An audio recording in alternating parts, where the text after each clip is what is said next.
இப்போ நான் கரூர் விஷயத்துக்கு வரேன். கரூரில் என்ன நடந்ததுன்னு அந்த கரூர் மக்களை கேட்டாலே புட்டு புட்டு புட்டு வைப்பாங்க. ஏன் மேலே பழியை தூக்கி போடுறீங்க? என்னமோ நாங்கள் அரசியலே பண்ண மாட்டோம், இந்த விஷயத்துலலாம் நாங்கள் அரசியலே பண்ண மாட்டோம்னு வீடியோ போட்டுவிட்டு போய் சட்டசபையில் உட்காந்துக்கிட்டு ஏன் மேலே பழியை தூக்கி போடுறீங்க? லேட்டாக வந்துட்டாருன்னு. போலீஸ் கொடுத்த டைமில் நாங்கள் இருந்தேன்.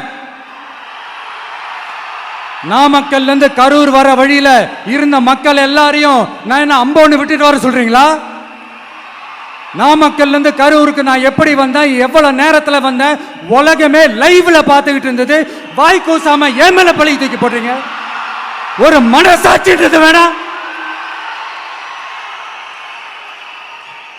சரி, நீங்க தான் எதுவுமே பண்ணல சார். அப்புறம் ஏன் சார் 20 வருஷமா கரூர்ல மட்டுமே, கரூர் பகுதியில் மட்டுமே போட்டி போட்ட உங்களுடைய ஒரு அடிமைய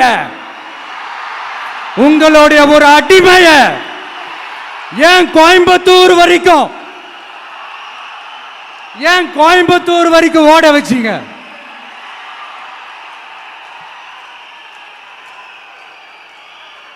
அதனால மக்களே, அத்தனை வழிகளையும் தாங்கிக்கிட்டு உங்களுக்காக நீதி கேட்க வந்த இந்த விஜய், இப்போ நான் உங்ககிட்ட நீதி கேட்கிறேன். நீங்க தயவு செஞ்சு எனக்கு நீதி வழங்கணும். எப்படி வழங்கணும்?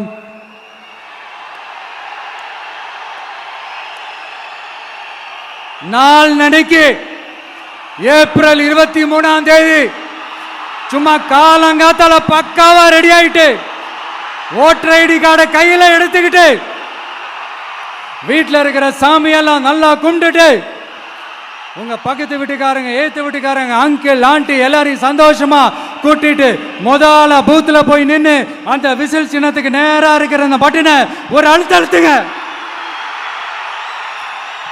இது ஒரு தலைமுறைக்கான தேர்தல், இது உங்களுக்கான தேர்தல். அத்தனை வழிகளையும் தாங்கிக்கிட்டு உங்களுக்காக மட்டுமே வந்திருக்கிறேன். உங்களுக்காக நன்றி கடன் செலுத்துறதுக்காக மட்டுமே வந்திருக்கிறேன். ஒரு நாளும் பொய் சொல்லி உங்களை நான் ஏமாற்ற மாட்டேன்.